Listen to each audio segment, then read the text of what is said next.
ಬ್ರೇಕ್ನ ನಂತರ ಎಲೆಕ್ಷನ್ 360ಗೆ ಮತ್ತೆ ಸ್ವಾಗತ. ಒಂದು ಕಡೆ ಕೋಲಾರದಲ್ಲಿ ಕಾಂಗ್ರೆಸ್ ಬಂಡಾಯವನ್ನ ಎದುರಿಸ್ತಾ ಇದೆ. ಆ ಬಂಡಾಯವನ್ನ ಶಮನ ಮಾಡೋದಕ್ಕೆ ಡಿ.ಕೆ. ಶಿವಕುಮಾರ್ ಮತ್ತು ಸಿದ್ದರಾಮಯ್ಯ ಇಬ್ಬರೂ ಪ್ರಯತ್ನ ಮಾಡ್ತಾ ಇದ್ದಾರೆ. ಮತ್ತೊಂದು ಕಡೆ ಬಾಗಲಕೋಟೆಯ ಕಾಂಗ್ರೆಸ್ನಲ್ಲೂ ಕೂಡ ಬಂಡಾಯ ದೊಡ್ಡ ಮಟ್ಟದಲ್ಲಿದೆ. ಈಗ ಘೋಷಣೆಯಾಗಿರುವಂತಹ ಟಿಕೆಟ್ ಅನ್ನ ಬದಲಾವಣೆ ಮಾಡಲೇಬೇಕು ಅಂತ ವಿಜಯಾನಂದ ಕಾಶಪ್ಪನವರ್ ಮತ್ತು ವೀಣಾ ಕಾಶಪ್ಪನವರ್ ಆಗ್ರಹವನ್ನ ಮಾಡ್ತಾ ಇದ್ದಾರೆ. ಟಿಕೆಟ್ ಬದಲಿಸಲೇಬೇಕು ಅಂತ ಪಟ್ಟನ್ನ ಹಿಡಿದಿದ್ದಾರೆ. ಈ ಪಟ್ಟನ್ನ ಹಿಡಿದಂತಹ ವೀಣಾ ಕಾಶಪ್ಪನವರ ವಿರುದ್ಧ ಸಿಎಂ ಸಿದ್ದರಾಮಯ್ಯ ಸಿಟ್ಟಿಗೆದ್ದಿದ್ದಾರೆ. ಯಾವುದೇ ಕಾರಣಕ್ಕೂ ಬಾಗಲಕೋಟೆ ಕ್ಷೇತ್ರದ ಟಿಕೆಟ್ ಬದಲಾವಣೆ ಮಾಡಲ್ಲ ಅಂತ ಸಿದ್ದರಾಮಯ್ಯ ಸ್ಪಷ್ಟವಾಗಿ ವೀಣಾ ಕಾಶಪ್ಪನವರವರಿಗೆ ಹೇಳಿದ್ದಾರೆ. ನಿನ್ನೆ ಬೆಂಗಳೂರಿನಲ್ಲಿ ಸಿಎಂ ಸಿದ್ದರಾಮಯ್ಯನವರನ್ನ ವೀಣಾ ಕಾಶಪ್ಪನವರ್ ಭೇಟಿಯಾಗಿದ್ರು. ಈ ಸಂದರ್ಭದಲ್ಲಿ ಸಿದ್ದರಾಮಯ್ಯ ಸ್ಪಷ್ಟವಾಗಿ ಹೇಳಿದ್ದಾರೆ, ಬಾಗಲಕೋಟೆ ಕ್ಷೇತ್ರದ ಟಿಕೆಟ್ ಬದಲಾವಣೆ ಮಾಡಲ್ಲ, ನಿಮಗೆ ಟಿಕೆಟ್ ಕೊಡಬೇಕು ಅಂತ ಒಬ್ಬ ಜಿಲ್ಲಾ ನಾಯಕರು ಹೇಳಿಲ್ಲ. ವೀಣಾ ಮತ್ತು ಬೆಂಬಲಿಗರಿಗೆ ಸಿಎಂ ಸಿದ್ದರಾಮಯ್ಯ ಖಡಕ್ ಆದಂತಹ ಸಂದೇಶವನ್ನ ಕೊಟ್ಟಿದ್ದಾರೆ. ನಾನು ಸಮಸ್ಯೆಯನ್ನ ಪರಿಹಾರ ಮಾಡಿಕೊಳ್ಳಿ ಅಂತ ಬಾಗಲಕೋಟೆ ನಾಯಕರಿಗೆ ಹೇಳಿದ್ದೆ, ಆದರೆ ನೀವು ಸಮಸ್ಯೆಯನ್ನ ಪರಿಹಾರ ಮಾಡಿಕೊಂಡಿಲ್ಲ. ಪಕ್ಷದ ಆದೇಶ ಇದೆ, ಸಂಯುಕ್ತ ಪಾಟೀಲ್ ಅವರಿಗೆ ಟಿಕೆಟ್ ಅನ್ನು ಕೊಡಲಾಗಿದೆ, ಅವರ ಪರ ಕೆಲಸ ಮಾಡಬೇಕು ಅಂತ ಸಿದ್ದರಾಮಯ್ಯನವರು ಎಚ್ಚರಿಕೆಯನ್ನ ಕೊಟ್ಟಿದ್ರು. ನೀವು ಟಿಕೆಟ್ ಕೇಳ್ತಾ ಇದ್ದೀರಾ, ವಿಜಯಾನಂದ ಕಾಶಪ್ಪನವರ್ ಮತ್ತು ವೀಣಾ ಕಾಶಪ್ಪನವರ್ ಇಬ್ರು ಟಿಕೆಟ್ ಅನ್ನ ಕೇಳ್ತಾ ಇದ್ದೀರಾ. ಆದರೆ ಜಿಲ್ಲೆಯ ಯಾವೊಬ್ಬ ನಾಯಕರು ಟಿಕೆಟ್ ವಿಚಾರ ಚರ್ಚೆಗೆ ಬಂದಾಗ ನಿಮ್ಮ ಹೆಸರು ಹೇಳೇ ಇಲ್ಲ ಅಂತ ಸಿದ್ದರಾಮಯ್ಯನವರು ವೀಣಾ ಕಾಶಪ್ಪನವರಿಗೆ ಹೇಳಿದ್ದಾರೆ. ಈ ಹಂತದಲ್ಲಿ ಈಗಾಗಲೇ ಅಭ್ಯರ್ಥಿಗಳ ಘೋಷಣೆಯಾಗಿದೆ. ಸಂಯುಕ್ತ ಪಾಟೀಲ್ ಪ್ರಚಾರ ಕಾರ್ಯವನ್ನು ಆರಂಭ ಮಾಡಿದ್ದಾರೆ. ಇಂತಹ ಸಂದರ್ಭದಲ್ಲಿ ಯಾವುದೇ ಕಾರಣಕ್ಕೂ ಅಭ್ಯರ್ಥಿ ಬದಲಾವಣೆ ಮಾಡೋದಿಲ್ಲ ಅಂತ ಸಿಎಂ ಸಿದ್ದರಾಮಯ್ಯನವರು ಸ್ಪಷ್ಟವಾಗಿ ಹೇಳ್ತಾ ಇದ್ದಾರೆ. ನೀವೇನ್ ಮಾಡಬೇಕೋ ಮಾಡಿ, ಅಭ್ಯರ್ಥಿ ಮಾತ್ರ ಬದಲಾವಣೆ ಆಗೋದಿಲ್ಲ ಅಂತ ಸಿದ್ದರಾಮಯ್ಯ ಸ್ಪಷ್ಟವಾಗಿ ವೀಣಾ ಕಾಶಪ್ಪನವರವರಿಗೆ ಮಾಡಿದ್ದಾರೆ.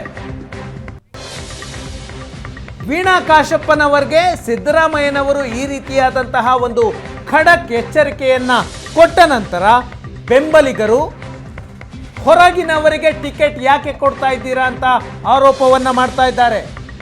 ಅದಕ್ಕೆ ಸಿದ್ದರಾಮಯ್ಯನವರು ಹೇಳಿದ್ದಾರೆ, ನಾನು ಮೈಸೂರಿನವನು, ನಾನು ಬಾದಾಮಿಯಿಂದ ಸ್ಪರ್ಧೆ ಮಾಡಲಿಲ್ವಾ, ನನ್ನನ್ನು ಬಾದಾಮಿಯವರು ಆಯ್ಕೆ ಮಾಡಲಿಲ್ವಾ, ಹೊರಗಿನವರು ಅನ್ನೋದನ್ನು ಬಿಟ್ಟು ಪಕ್ಷಕ್ಕೆ ಕೆಲಸ ಮಾಡಿ ಮುಂದಿನ ದಿನಗಳಲ್ಲಿ ಅಧಿಕಾರ ಕೊಡ್ತೀವಿ ಅಂತ ಸಿದ್ದರಾಮಯ್ಯನವರು ಬೆಂಬಲಿಗರಿಗೆ ಭರವಸೆಯನ್ನು ಕೊಟ್ಟಿದ್ದಾರೆ. ವೀಣಾ ಕಾಶಪ್ಪನವರ ಬೆಂಬಲಿಗರಿಗೆ ಸಿದ್ದರಾಮಯ್ಯನವರು ಭರವಸೆಯನ್ನು ಕೊಟ್ಟಿದ್ದಾರೆ.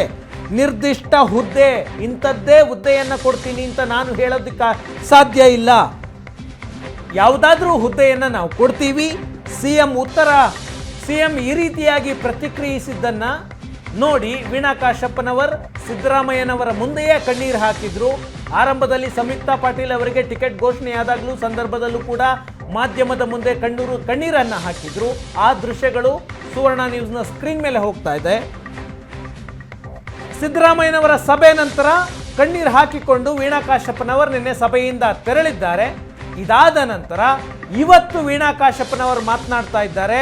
ಸಿಎಂ ಸಿದ್ದರಾಮಯ್ಯನವರು ಹೇಳಿದ ಮಾತಿಗೆ ವೀಣಾ ಕಾಶಪ್ಪನವರ್ ಡೋಂಟ್ ಕೇರ್ ಅನ್ನುವ ಅರ್ಥದಲ್ಲಿ ಮಾತನಾಡ್ತಾ ಇದ್ದಾರೆ.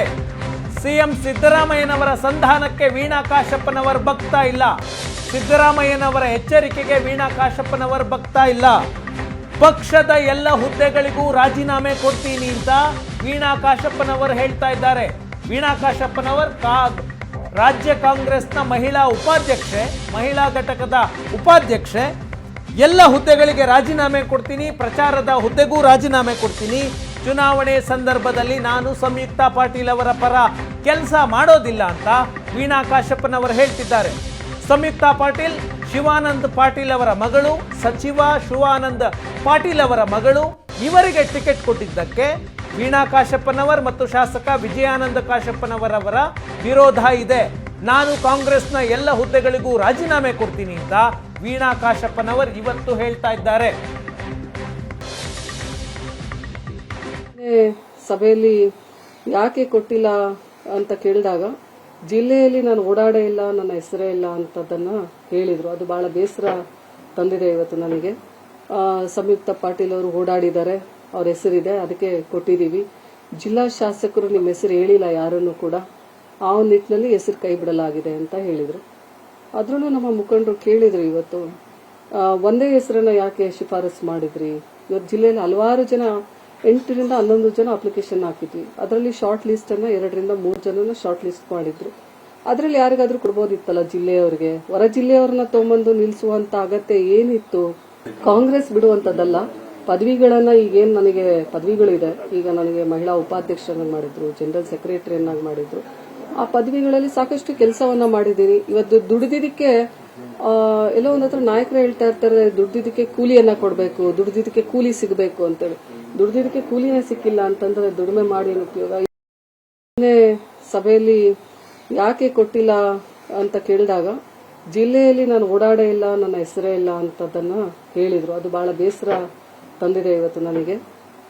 ಸಂಯುಕ್ತ ಪಾಟೀಲ್ ಅವರು ಓಡಾಡಿದ್ದಾರೆ, ಅವ್ರ ಹೆಸರಿದೆ, ಅದಕ್ಕೆ ಕೊಟ್ಟಿದ್ದೀವಿ. ಜಿಲ್ಲಾ ಶಾಸಕರು ನಿಮ್ಮ ಹೆಸರು ಹೇಳಿಲ್ಲ ಯಾರನ್ನು ಕೂಡ, ಆ ಒಂದು ನಿಟ್ಟಿನಲ್ಲಿ ಹೆಸರು ಕೈ ಬಿಡಲಾಗಿದೆ ಅಂತ ಹೇಳಿದರು. ಆದ್ರೂ ನಮ್ಮ ಮುಖಂಡರು ಕೇಳಿದ್ರು ಇವತ್ತು, ಒಂದೇ ಹೆಸರನ್ನ ಯಾಕೆ ಶಿಫಾರಸು ಮಾಡಿದ್ರಿ?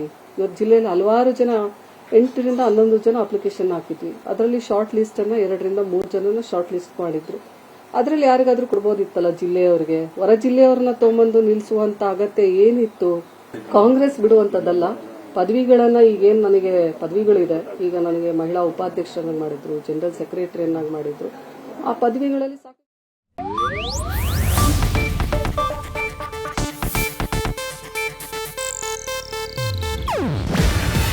ಇದು ಏಷ್ಯಾನೆಟ್ ನ್ಯೂಸ್ ನೆಟ್ವರ್ಕ್ ಪ್ರಸ್ತುತಿ. ನೀವು ನೋಡ್ತಿದ್ದೀರಾ ಏಷ್ಯಾನೆಟ್ ಸುವರ್ಣ ನ್ಯೂಸ್.